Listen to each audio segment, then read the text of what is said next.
Sir प्रथमतः तुमचा परिचय सांगा.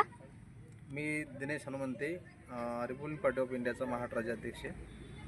बरं. एक राजरत्न साहेबांचा व्हिडिओ व्हायरल होत आहे की गेल्या निवडणुकीमध्ये जे बौद्धांचे मतं आहेत यांची कुजवणूक झालेली आहे.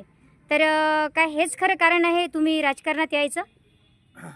निश्चित हेच खरं कारण आहे की गेल्या अनेक वर्षापासून आंबेडकर चळवळीमध्ये वेगवेगळे पक्ष, वेगवेगळ्या संघटना, बाबासाहेबांच्या नावानं अनेक पक्षांनी संघटना आहेत आणि ते आमच्या सामान्य लोकांना, सामान्य बौद्धांना आश्वासित करत आहेत की आम्ही या निवडणुकीमध्ये सत्तेत जाऊत, त्या निवडणुकीत सत्तेत जाऊत, आता आम्ही सत्तेत जाण्यासाठी युती करूत, आघाडी करूत, अशा प्रकारचे आशेला लावून समाजाला ठेवले आहे. परंतु वास्तवामध्ये कोणताच पक्ष किंवा संघटना आजपर्यंत सत्तेत पोहोचू शकला नाही.